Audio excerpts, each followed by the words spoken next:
L'association Parle avec elle présente Femmes sur la bande FM. Basta Project. Pour lutter contre la violence des genres. Et Radio Basta est une suite. Retrouvez la série d'émissions Basta Project et la série de portraits Chut, t'es une fille. C'est vraiment, j'ai des images, j'ai du bruit, du son, l'odeur et tout. Ça a été un choc. Ça, c'était mon premier choc où je me suis réveillée, je me dis, oh, mais où est-ce que je suis? Portrait. Chut, t'es une fille. Radio Basta. La femme, la citoyenne, la mère. Il y avait tellement à dire. C'est là où j'ai pris mon courage et voilà, j'ai dit ce que j'avais à dire, la vérité, quoi.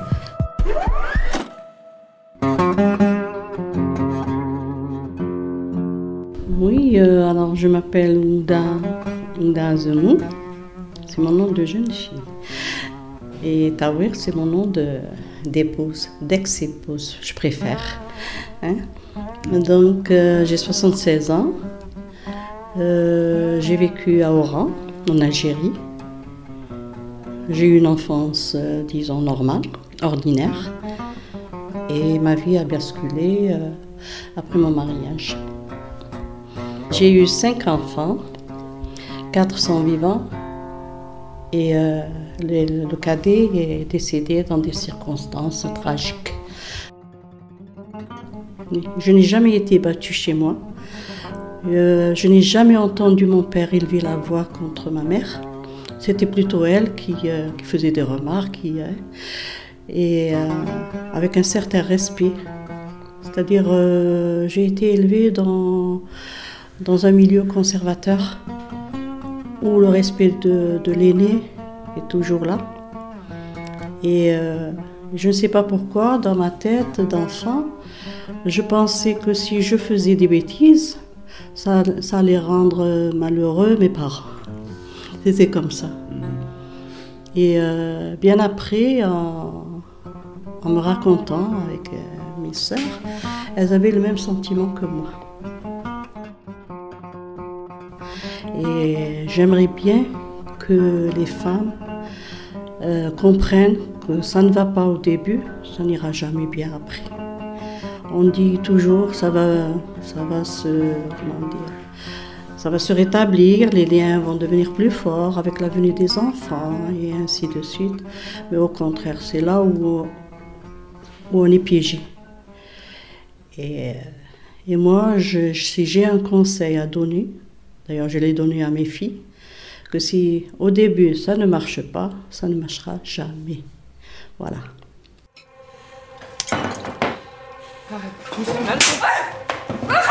En moyenne, chaque année, 225 000 femmes sont victimes de violences physiques dans le cadre de disputes conjugales. Oui. Donc, c'est-à-dire que je n'ai pas connu ce stade-là vis-à-vis de mes parents, de mes frères avec mes belles-sœurs. Mais quand moi je me suis mariée, à ce moment-là, j'ai compris ce que ça voulait dire, pour ainsi dire, les violences. C'est vrai que pendant 37 ans, j'ai vécu dans disons que c'était normal. Peut-être que c'était normal. Mais après le décès tragique de mon fils, j'ai compris que, parce que ce bonhomme-là, cet individu, il était beaucoup plus pervers en s'attaquant à mes enfants qu'à moi. C'est-à-dire, il me faisait souffrir par rapport à mes enfants. Il les battait, il les a toujours maltraités. J'ai d'ailleurs l'aîné de mes filles, qui a aujourd'hui 50 et quelques, et qui est célibataire, qui n'a jamais voulu se marier par rapport à la violence qu'elle avait subie par rapport à son père. Voilà. Et ses frères, la même chose. J'ai un fils qui a 46 ans quand même, qui ne veut pas se lier avec une femme. Il a dit qu'il ne voulait pas faire le malheur d'une femme. Pourtant, c'est un garçon très intelligent. Il est professeur de physique au Koweït, dans une université canadienne. Donc, voilà.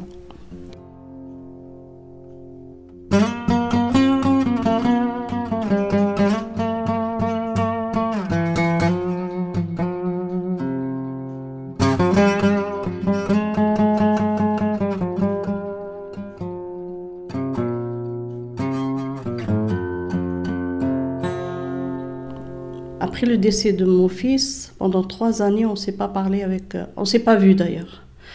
On était dans la même maison. Dès que j'entendais la voiture arriver, le rideau se levait pour faire rentrer la voiture, moi je montais au premier. Donc je m'enfermais tout le temps qu'il était là. Et puis après, dès qu'il partait, j'entendais le bruit de la voiture qui repartait. Donc je descendais au rez-de-chaussée. Voilà. Ça a été une vie, pour ainsi dire, vraiment difficile. Après le recul du temps, je me dis comment j'ai pu accepter cette vie. Parce que sur le moment, on se dit que c'est pas normal, mais c'est-à-dire c'est comme ça. Mektoub, comme on dit. C'est mon destin. Bon. Mais après, il y a eu le mariage forcé de ma fille, qu'on a rompu justement. Et j'ai dû payer pour cette liberté, pour la liberté de ma fille, parce qu'il fallait payer financièrement et aussi par des coups. Ma fille elle est arrivée à vouloir se suicider.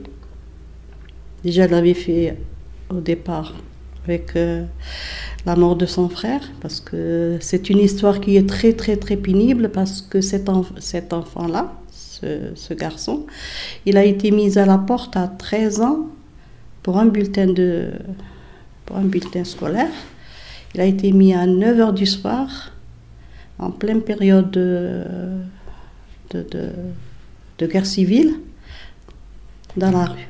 Il avait jeté à la rue, après l'avoir battu bien sûr, et puis fermé la porte de l'immeuble pour éviter justement qu'il, qu'il attend le jour pour pouvoir sortir de l'immeuble. Et là, il a fait sortir de l'immeuble et il a fermé la porte pour qu'il passe la nuit dehors. Voilà. Donc c'est beau dire que ça a été un moment, à ce moment-là, ça a été le choc. C'était à ce moment-là, j'ai commencé à me dire c'est pas possible, c'est pas possible. Et le lendemain matin, il a trouvé refuge chez mes parents. Et c'est que le problème, c'est que en apprenant que mon fils est allé chez sa grand-mère, il a été, pour ainsi dire, menacer ma mère pour lui dire de le jeter à la rue. Et parce qu'il n'avait pas, disons, ma mère c'était une femme quand même de caractère, dit si j'ai quelqu'un à renvoyer de chez moi, c'est bien toi. Et c'est quelqu'un de rancunier aussi, parce que même morte, quand elle est morte, il n'a assisté ni à ses funérailles, ni absolument pas. Voilà.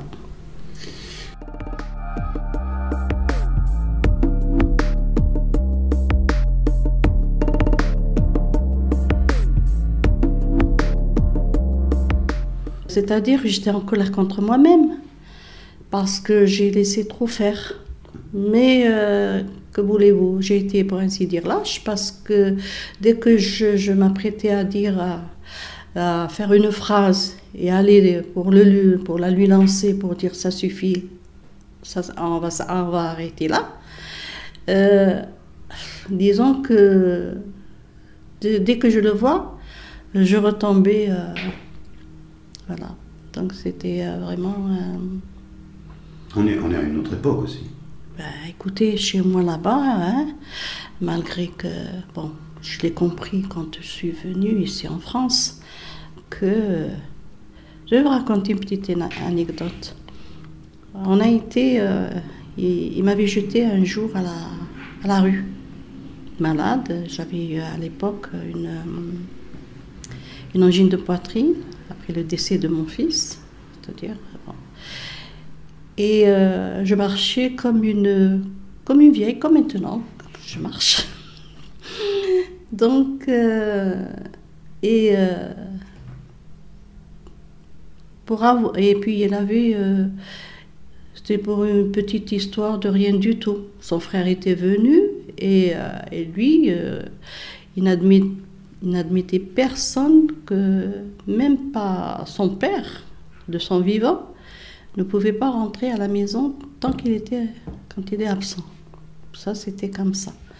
Et ce jour-là, les filles, elles étaient là. Elles ont ouvert la porte et puis ce monsieur est rentré, mon beau-frère. Il est rentré. Moi, j'avais eu une crise. J'étais vraiment très très mal. Et ce bonhomme, il dit, je voudrais voir votre mère. Mes filles lui disent, eh bien, écoutez, tonton, notre mère, elle est malade, elle ne peut pas vous recevoir.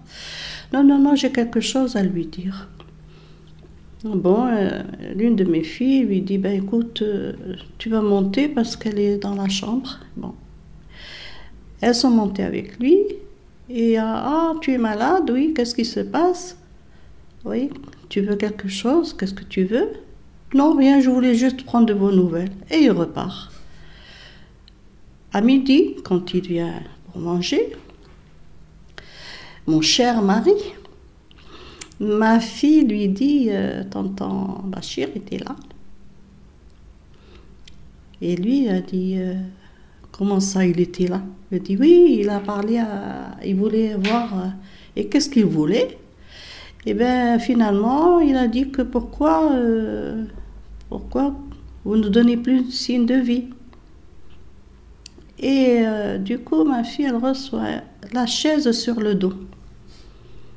Tu es une menteuse, ton oncle ne fera jamais ça. Moi, je dis oui, que c'est vrai.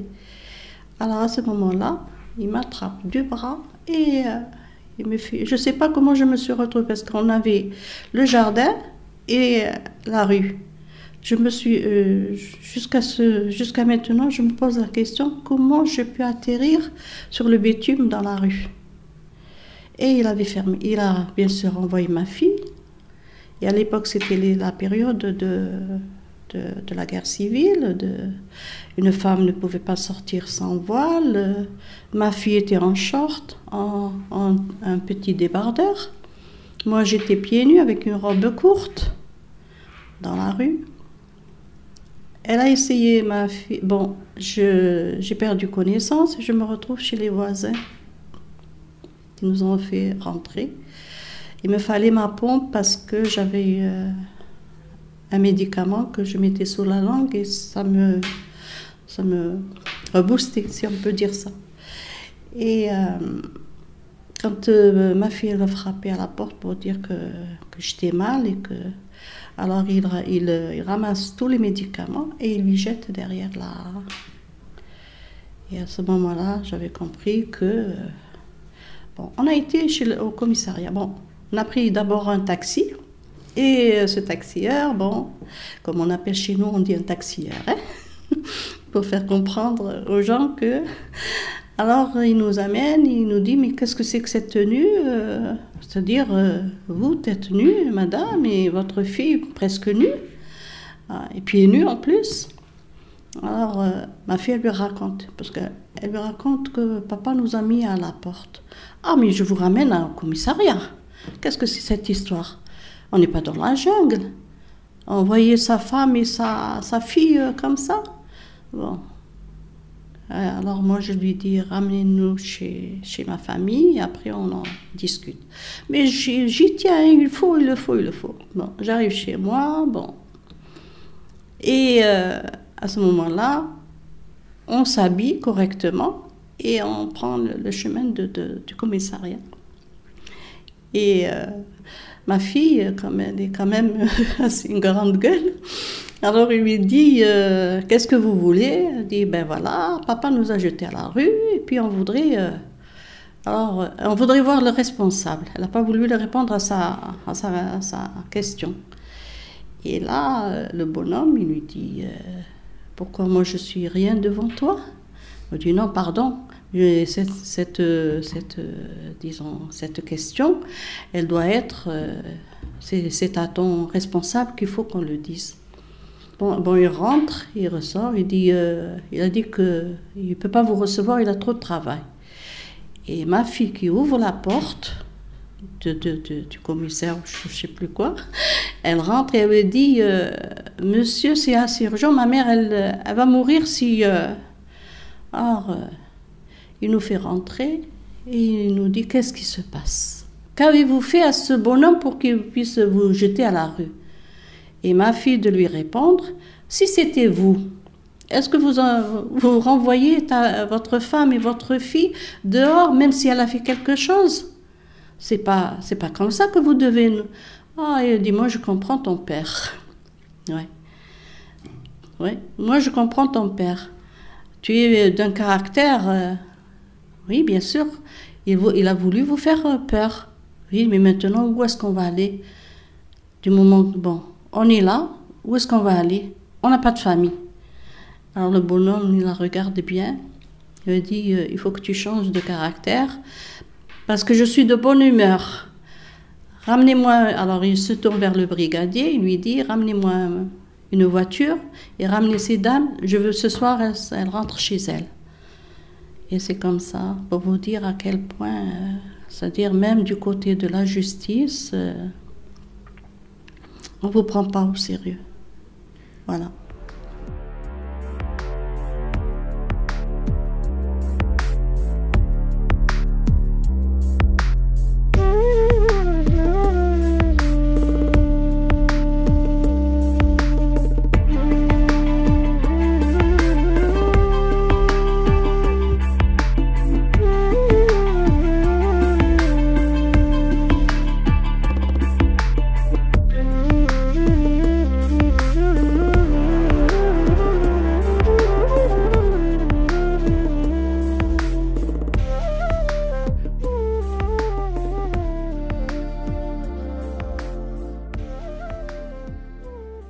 Non, j'étais comment dire, j'étais aveugle, pour vous dire aveugle.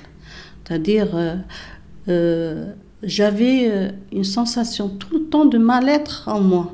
Je n'étais jamais, quoi que je fasse, je ne suis pas, disons, avec moi-même, je ne suis pas satisfaite. Toujours de la peur qu'il va dire, et c'était, disons, la rengaine du jour, hein. Tous les jours, c'est pas bon, quel que soit, hein, c'est pas bon, ça manque de saveur, ou bien mais qu'est-ce que c'est que cette tenue, ou. Tous les jours, il faut qu'il rouspète, toujours, et toujours il sort en claquant la porte. Je ne l'ai presque jamais vu, cet homme, sourire. N'empêche que j'ai eu 5 enfants. Les enfants, pour moi, sont arrivés, ils étaient les bienvenus, parce que c'était un moment où... pour lui, surtout quand le premier, c'est-à-dire celui qui est décédé, quand il est né, il ne le voulait pas. Je lui avais dit, parce qu'on a habité à Alger, et mes parents à Oran, donc il voulait toujours que j'aille chez mes parents pour mettre bas, comme une chatte. Donc, voilà. Donc, il ne voulait pas reconnaître cet enfant. Il n'a pas, c'est-à-dire, c'était le premier garçon, après la fille, le premier garçon. Ce garçon, il n'a jamais accepté. Et pourtant, c'était son portrait.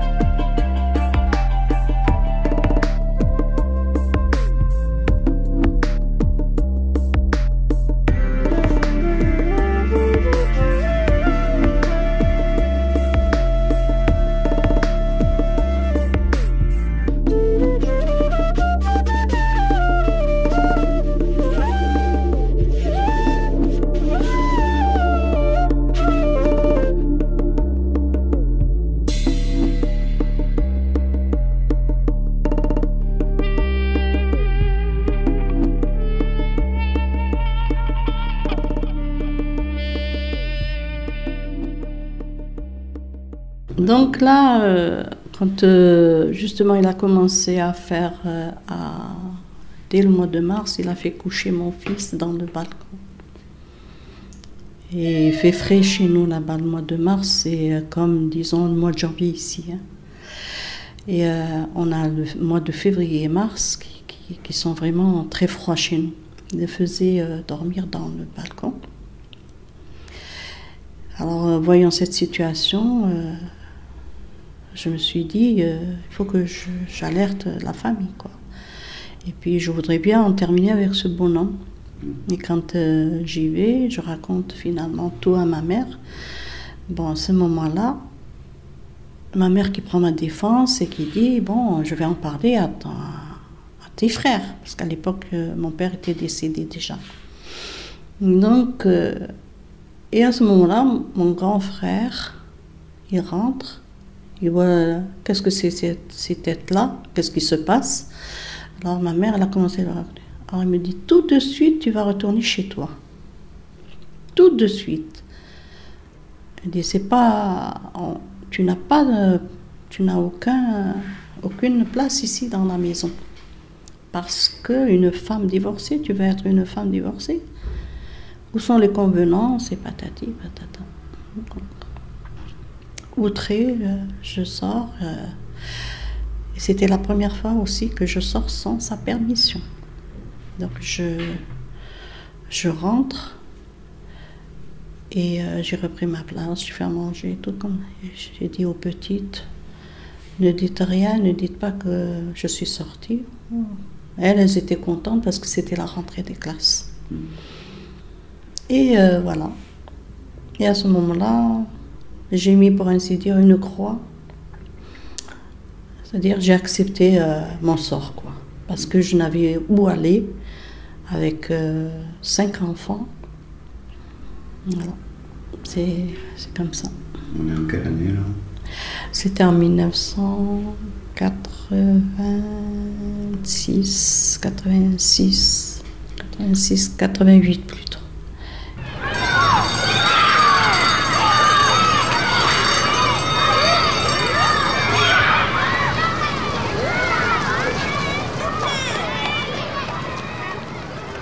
Disons que, c'est-à-dire, je vivais, tout était mort en moi, hein, mais je ne connaissais pas encore le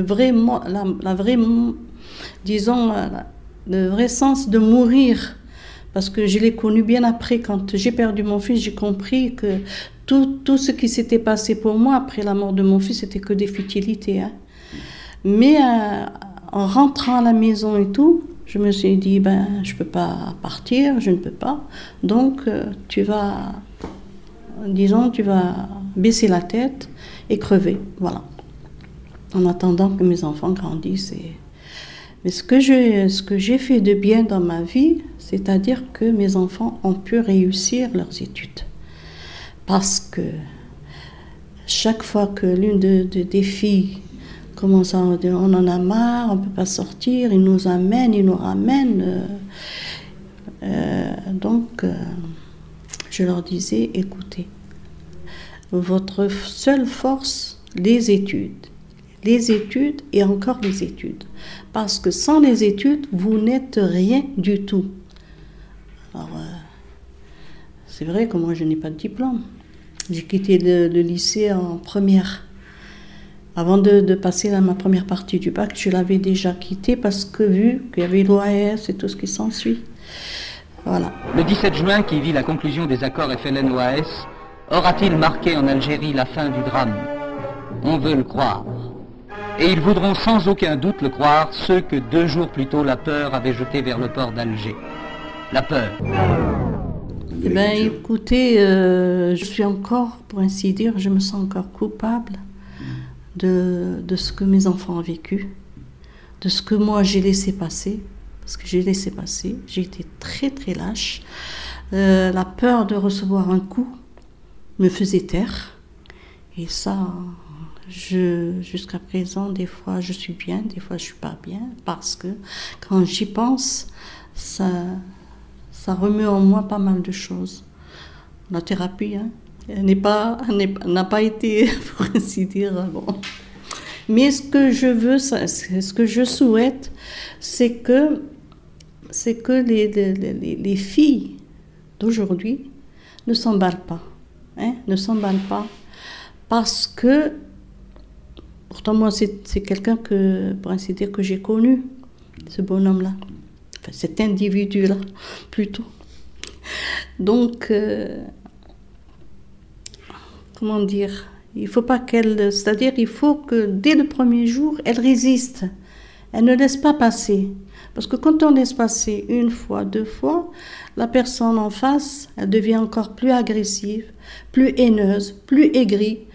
Tel que j'ai connu, moi, le père de mes enfants, c'était quelqu'un qui était débordant de bonté, de générosité. Les gens, même quand, c'est-à-dire le jour où j'ai perdu mon fils, des femmes, par curiosité, elles sont venues voir, c'était la première fois qu'on ouvrait la porte à des étrangers, des étrangères. Elles ont voulu savoir comment était la femme de mon ex-mari. Parce qu'on ne la voyait jamais. Et quand elle sortait dans la voiture voilée. Voilà. La première chose que j'ai faite, j'ai enlevé le chiffon de la tête. Quand je suis sortie de chez moi, à Aura, je l'ai enlevé. Et dit, voilà, basta, ça suffit. Ça suffit. 37 ans, ça suffit. Ouais. Vous avez avancé quand même. Ah ben oui. Maintenant je peux respirer, je peux sortir et je dis je respire, je marche, je regarde, je vais au marché. J'adorais voir les légumes, j'adorais voir les gens, regarder les gens. Et jusqu'à ce jour, je regarde bien les gens, au point des fois d'être indiscrète, sans le savoir, hein. J'aime les gens, j'aime les légumes, j'aime tout ce qui est bruyant, parce que j'ai vécu que dans le silence et la solitude, parce que je ne pouvais pas raconter ce qui était en moi. Il y avait tellement à dire, tellement à dire.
Tourne cette fois ta langue dans ta bouche.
Mes filles, écoutez, ici elles sont dans un pays de droit. Là-bas, c'était pas possible. Je ne t'ai pas aidée, je t'ai pas secourue. J'étais seule contre, disons, vent et marée. Hein? Parce que je n'étais pas soutenue par mes frères. J'en connais que les frères se battent pour leurs sœurs. Elles vont trouver le mari et basta, on arrête. Qu'est-ce qui se passe? Ben moi non. On m'a laissé, disons, comment trouver le mot? Me débattre toute seule. Et toujours en train de penser à mes enfants, qu'est-ce qu'ils vont devenir? Hein? Ni diplôme, ni formation, ni rien du tout. Hein? Qu'est-ce que je vais faire?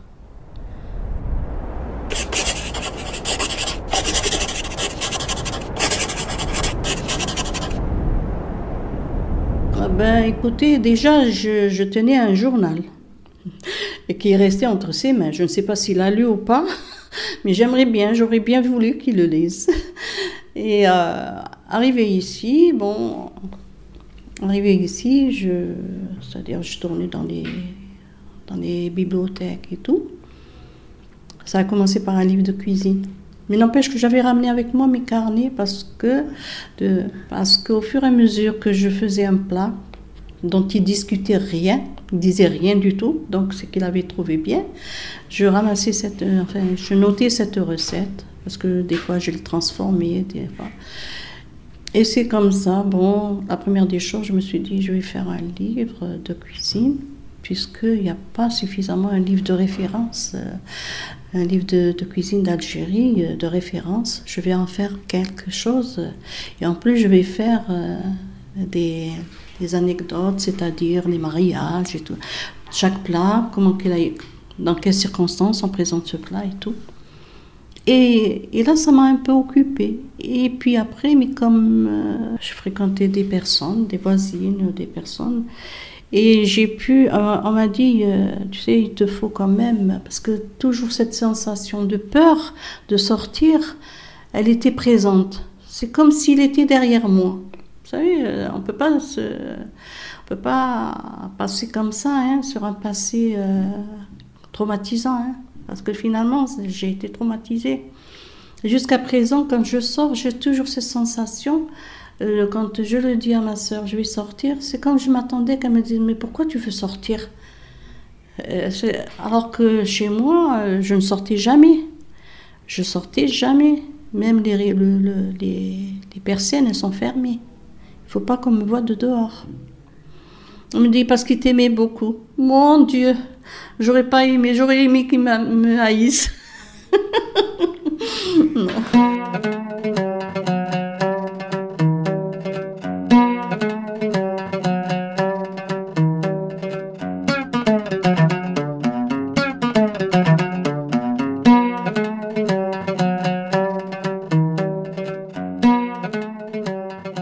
Voilà, c'est-à-dire je me suis mise à c'est-à-dire que c'était une autre personne qui était en moi. L'autre qui, à l'intérieur, elle couvait, mais celle que je présentais devant sa famille et tout, c'était une autre personne. D'où l'écriture qui vous a... Voilà, donc quand je suis arrivée là, et on m'a dit, il faut voir un psychologue quand même, cette façon de faire, de n'être pas confiante en toi-même et tout.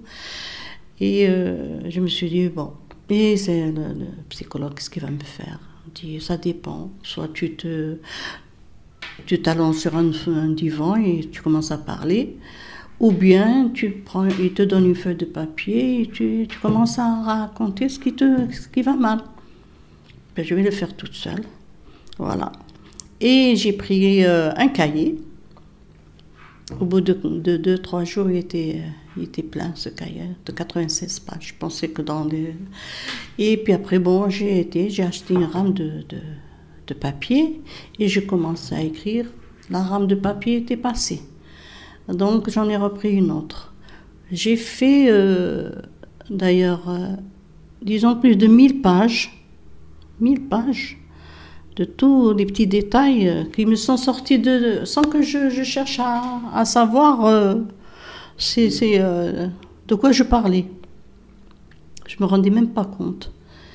Et puis après, bon.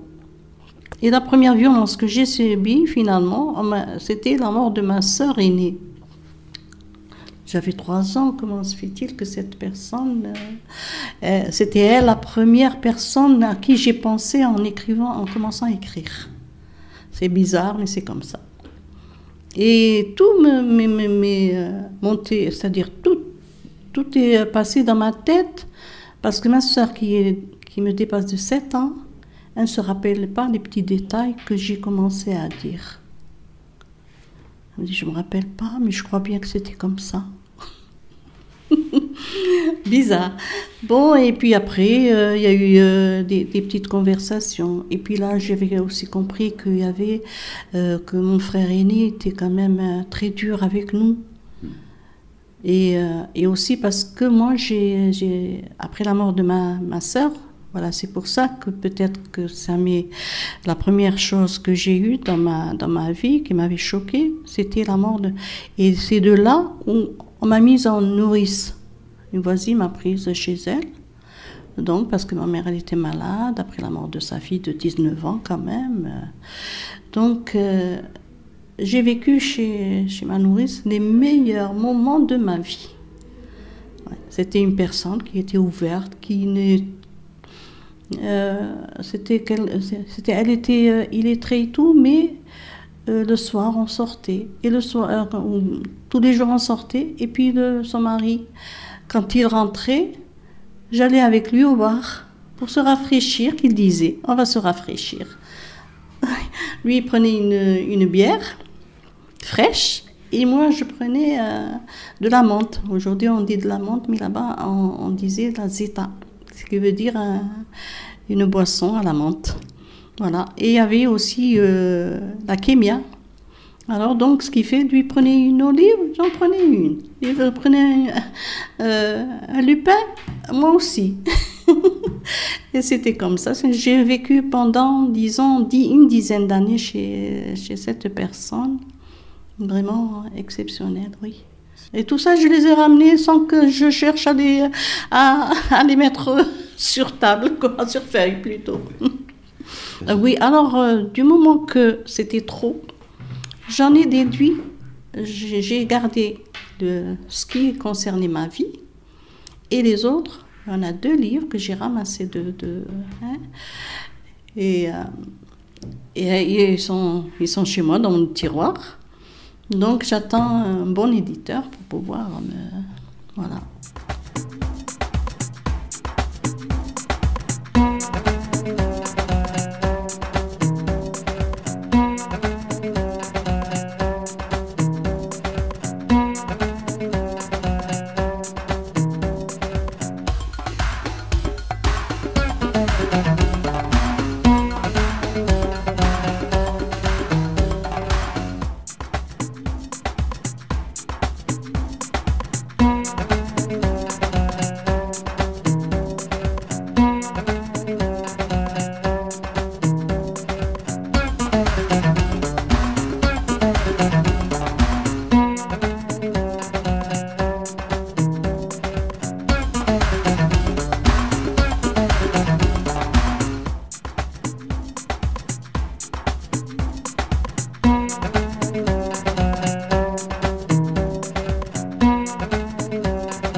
Ben écoutez, là, disons que des fois, il y a un mot qui passe et, disons, je trouve j'en fais une nouvelle qui devient après une petite scénette pour le 8 mars. Ce que je peux dire, c'est que ça fait, je crois, la 7e année, cette année, la 7e année que j'en fais des nouvelles. Et c'est toujours sur le même thème. Sauf une qui a fait bien rire les gens. Je me suis mise à la place de une femme qui demande en mariage un homme. Et pourquoi pas, hein? Remarquez au fond, hein, disons, en faisant à travers les choses, c'est elle qui demande le bonhomme, hein, en général. Mais là, c'était clair. Ça a fait quand même un peu rire le 8 mars des femmes. Mais en général, j'écris sur la condition des femmes, sur les violences, sur les mariages forcés. Parce que là aussi, ma fille, elle est passée par là. Et moi, disons, on avait subi de ce bonhomme. Pourquoi que je l'appelle bonhomme? Je ne sais pas pourquoi je l'appelle bonhomme. Il n'est bon, rien du tout. Bon, voilà.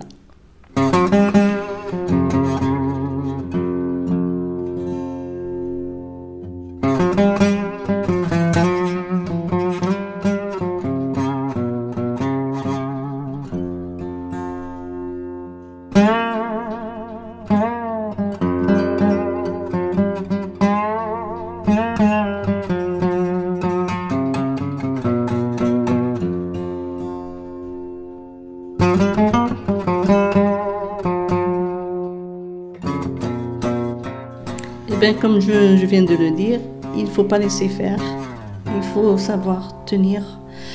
Et parce que la femme et l'homme sont égaux. Il n'y a pas à dire, moi je suis l'homme, c'est moi qui décide. Non, c'est à vous deux de décider.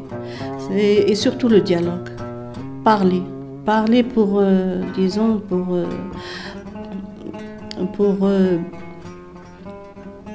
casser, disons,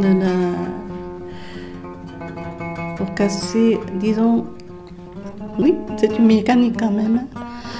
Ouais. Alors, et surtout ne pas oublier qu'on est dans un pays de droit. Parce que moi, je n'ai pas eu cette chance.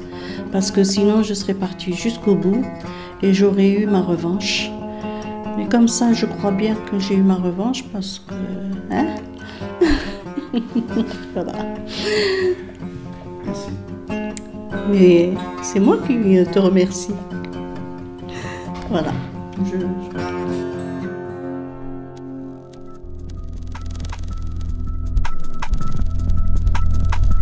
C'était Femmes sur la bande FM.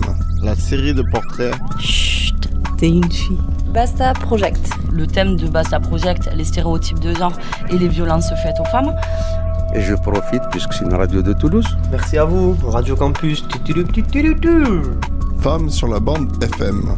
Basta Project. Coproduction. Parler avec elle. Et Radio Campus 2018. 2019.